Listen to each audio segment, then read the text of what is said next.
new. I have to. That's right. Whenever I switch games, I have to start a new stream, which is actually okay. It's actually okay. It's okay that does that. It just kind of sucks because it drops it for a minute and then I have to go back on. What next? J Bear, we're going to play a classic game called Battle Garegga. Battle Garegga was big in Japan. We did get it in the US. It's from a company called Rise. But, yeah, look at this. This is so freaking cool. When you see this... Moly, that is cool. Isn't it? Well, the middle screen, so that vertical... screen in the middle is what the original game looked like in arcades. You know, arcade games like that had, Okay, so hold on. We're not playing right now, hold on. No, that must be, Okay, there we go. Whoever's battling Gary.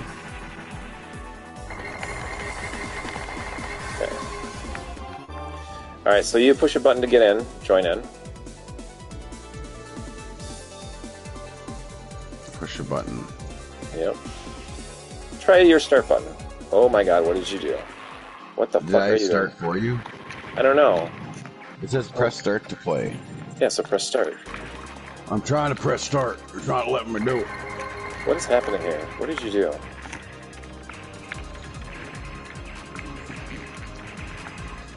Alright, hold on. Hold on. I don't want to press too much. Because knowing my luck, try moving around and stuff. Nope. Okay, you can't. Okay, you're not controlling me. So why can't you press start to play? Did you try every button on your controller? Okay, now you just pause the game. Okay, that wasn't. I don't know this guy. There's credits 9.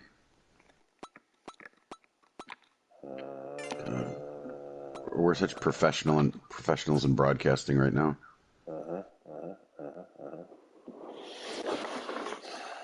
Well, hey, I mean, first off, we have never done this before, so I just want to test this all out. Okay, so that's fine.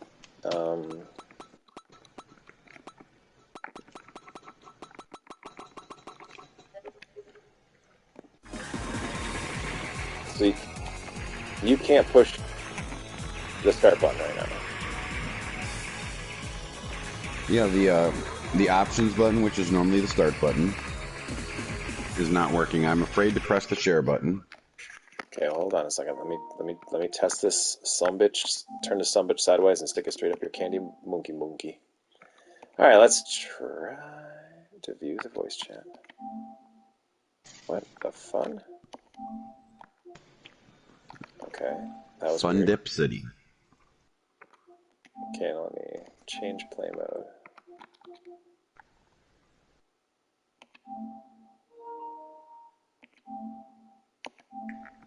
Okay, now I'm going to play with you. Hopefully that works.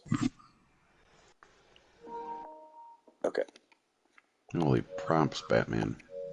Well, I'm just testing it all out. The visitor can play now. Maybe it'll let you push start. Yeah. Still the same? That's really weird. I wonder why it's not working.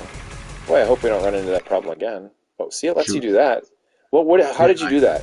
Pushing the middle, the pad? The pad, yeah. But it won't let you press start? No, options will not let me do anything, man. Huh. Even though it says press start to play. We have 8 credits, too. So this game, what I was going to say about it, you're going to buy a copy of Harmful Park? Oh, yeah, that Harmful Park does look really awesome, by the way.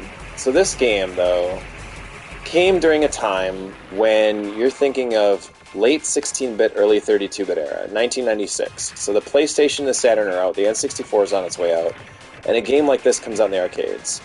And it's small sprites, kind of has a 16-bit look to it, but the gameplay with the sprites, the amount of things on screen at once, this is kind of the beginnings of where you start to see that bullet hell style of game. Okay. So where there's so much on screen right now, in this type of game, especially in the arcades and especially in Japan, a lot of companies started doing a cookie cutter style of gameplay where they were like taking this engine and just building tons and tons of different types of games based on it.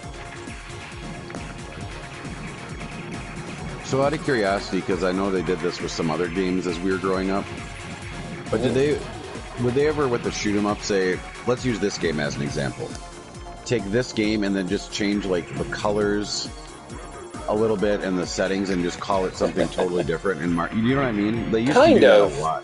Yeah, but you'll see if you're kind of casually playing games and you kind of look at a couple and you see like, you know, say you play a game and then 6 months later you play another one, you're like, oh, this is just like the game.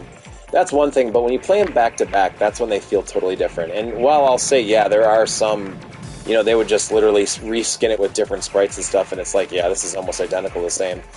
But John said something here real quick just a minute ago where he said, the better you are at this game, the harder it gets. If you suck and you're like unable to hit a lot of bad guys, or sorry, enemies, ships, and you're not doing very well, it is more forgiving. And that's why I think that there's times, little spurts of time here where I'm doing fairly well, and then once that little bit of that moment, that 1 minute or whatever goes by, and it's like, he hasn't died in a while, let's throw everything at him. This game literally, the challenge changes the better you play. Really? So there's like an AI that will like ramp a little bit as you play? Oh yeah. And now one thing too, when you're watching this, notice the hitbox on my ship is really fucking huge. Like if there's a bullet that even comes anywhere near one of my wings, like I totally take the damage from it. Oh yeah, you're like there. Yeah, it's crazy. Alright, John's gotta head up. Later, dude. Thanks for hanging out. Night, John. Good night, Grandma. Good night, Grandma. It's really too bad. You know what I could do? Maybe when I'm done here, when I die and I have to continue, I'll give you control of first player and see if maybe I can continue as second player. Right. You have one in the fridge, sweetie. Oh. There's one in the fridge, right? Yeah, Right, be a right, man. right. Be Look a in man. the door, kid. Yeah, right. Look in the door. She looks at me like I'm the biggest weirdo on the planet. She's like, what? What is that? Well, our kids should come to expect that, especially when we're in person around each other. Right. No wrestling holds. That's right.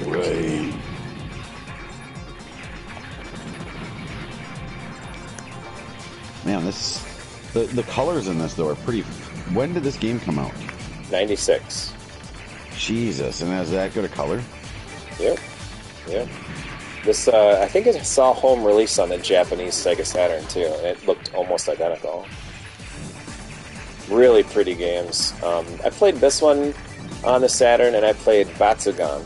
I get Battle Garegga and Batsugan confused, just because the names start with B. That's a good thing to, like, a cool thing to bring up to, like, say something about is, I don't think a lot of the new generation gamers realize that back in the day, like the 90s, it was hard to get the Japanese versions of some of these games. Oh my god, yeah. Now you can just literally you can order them online. And unless you had a modded, like, unless you knew how to mod or you paid hundreds of dollars for a modded system, like, did you ever tell the story on your stream about that fucking 9.5 foot long like computer chip you had for your Turbo Duo? The big green diving board? No, I actually haven't talked about that. I also had a Casado board for quite a while to play imports on my US system. Yeah, I was like, and I was all about that. I thought it was the coolest thing. You're like, hey, you want to play some Street Fighter 2? And I'd be like, put away your silly Super Nintendo cartridge. Here, come check out my big green diving board in my version of Street Fighter 2, where you can't read any of the between the stage like dialogue or anything. For that thing? Because I was your best. I was like the closest thing in life you had to anybody almost. And if I breathed on that thing, you'd like hit me. Well, don't you touch that, old brother! Don't you touch my diving board, man! Don't you dare touch the green diving board. Yeah, if while the game was inserted, if you tapped or stepped anywhere near the Duo, the game would glitch out because it was so finicky. It was not. What is the official name for that thing? Because it's not obviously called a diving board, but it allowed you to play imports on your American system? There was a couple different ones. The green one they called the green diving board. There was a purple one, I guess, that people called the purple Barney. I don't really even know what that is. I never actually saw the Barney, but I saw the Casado. And basically, it's just a converter chip. So it allows you to play Japanese chip games on your Turbo Duo. These names are starting to sound like vibrators and not like things for the purple Barney, the green diving board. One of the coolest guys in the modding community, his name's Chop, and Chop is a fucking wizard. He can basically, you give him your console and he chops it to pieces and it works and it functions better and whatever. But he made that exact same type of translator. It's not it doesn't translate the consoles, by the way. It just allows it transmits the information on the cart to be able to read basically in reverse order, because for some stupid reason, to prevent people from ordering imports and playing them on the US systems, they switched some of the board chips around between the two, so you couldn't just put a Japanese game in your US system and play it. It wouldn't work that way. But Chop figured out a really quick, easy way to make a connector that literally is like a small little ribbon with a couple connectors on it, and you literally tape it to your Hue card, which is what the Turbo games were called. Turbo chips, those little cards that they came on. Yep. You just taped it to the chip, and then boom, it worked in your American system. And he was selling those for like $2 each. And ever since then, I never needed a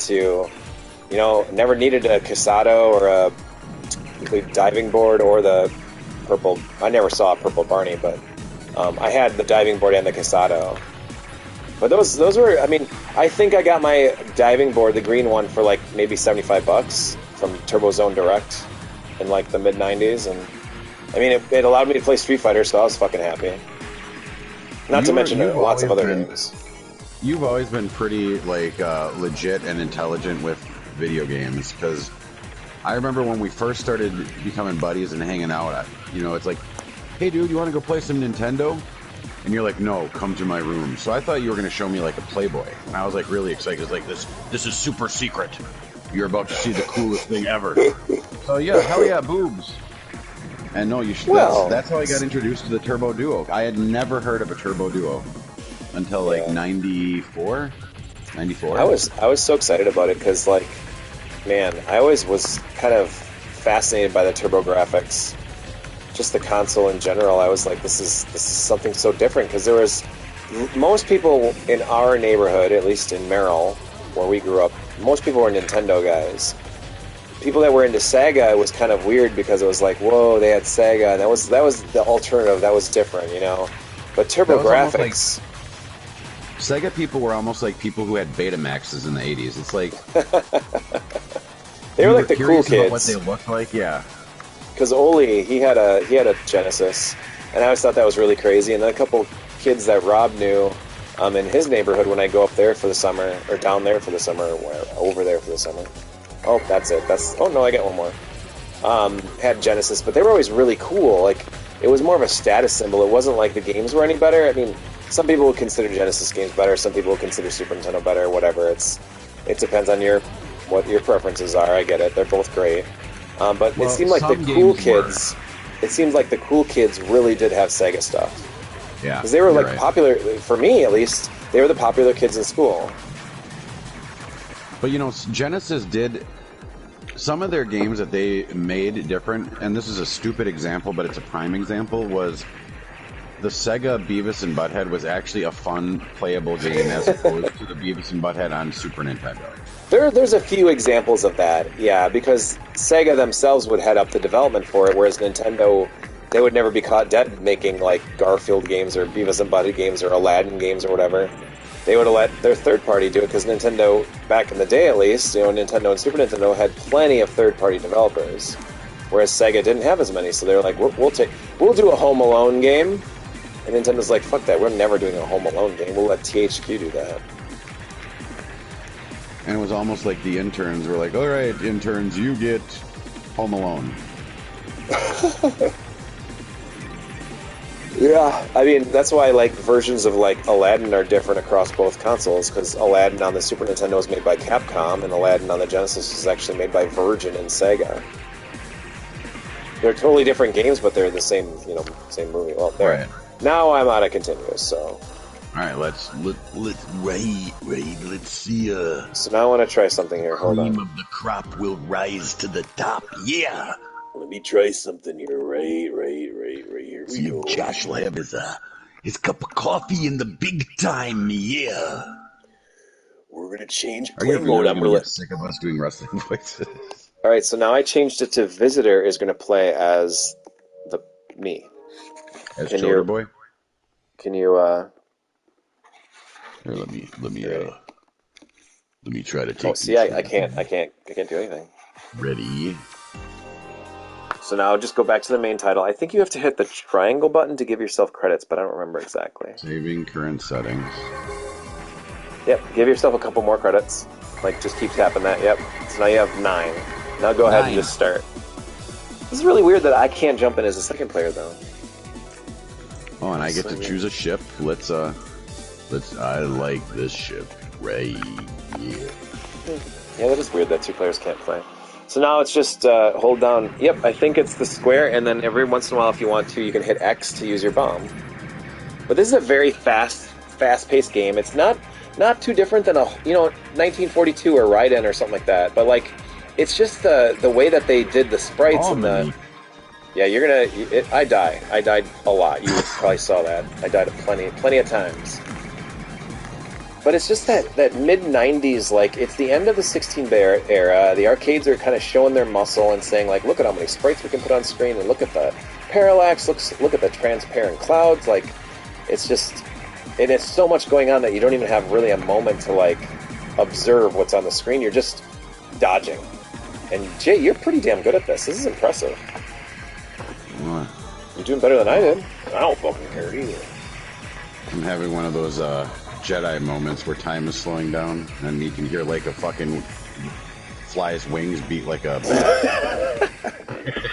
I think what I enjoy the most about a good shooter like this is that you kind of can zone out. And what I do, usually when it's like, it's really hectic and there's a ton of bullets on screen, is I watch my ship. Like, I only look at my ship, so I'm only looking at like the bottom half of the screen where you're usually towards the bottom or whatever.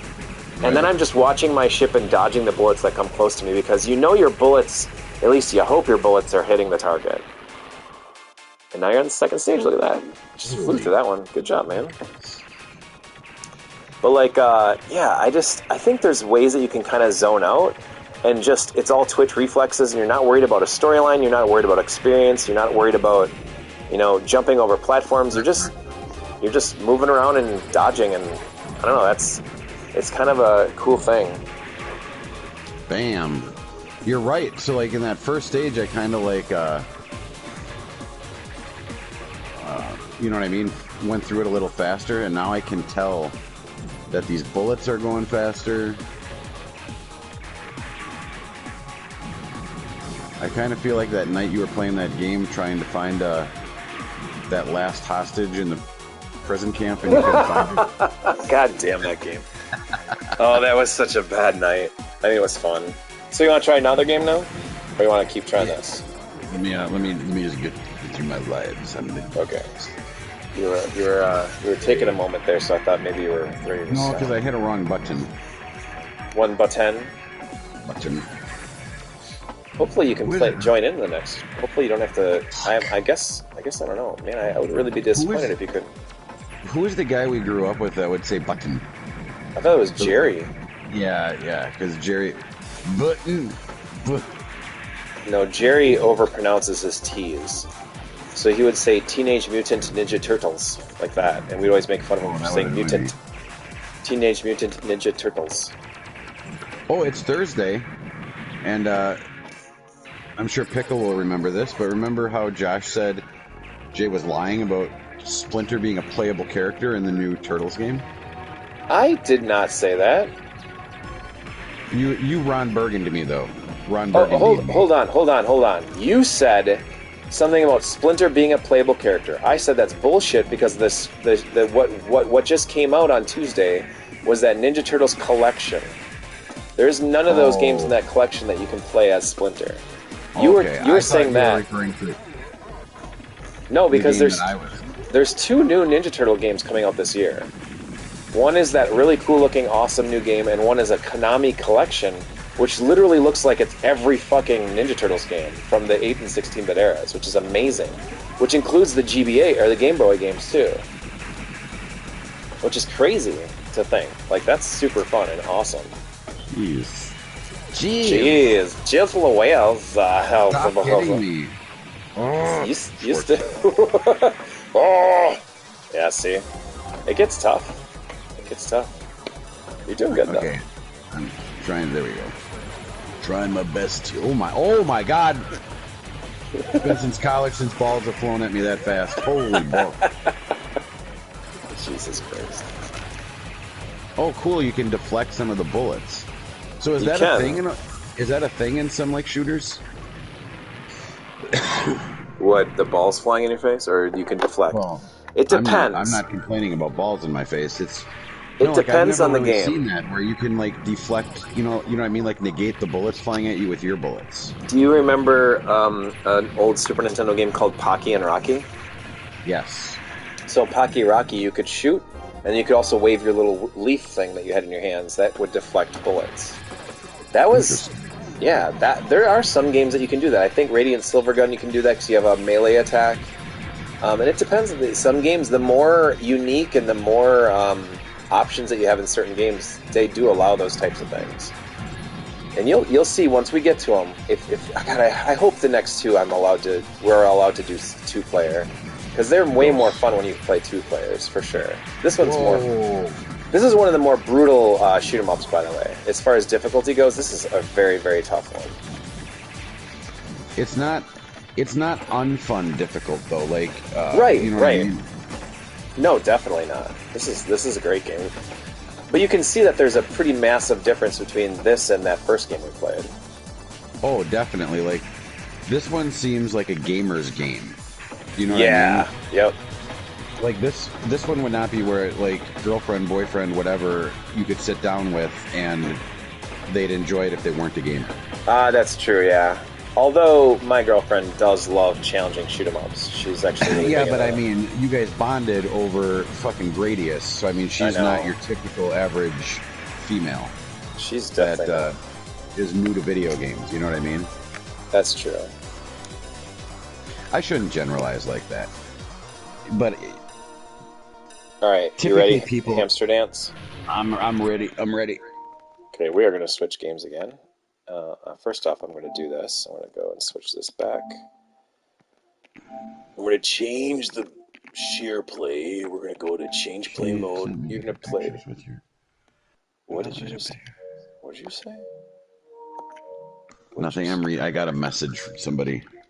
Oh.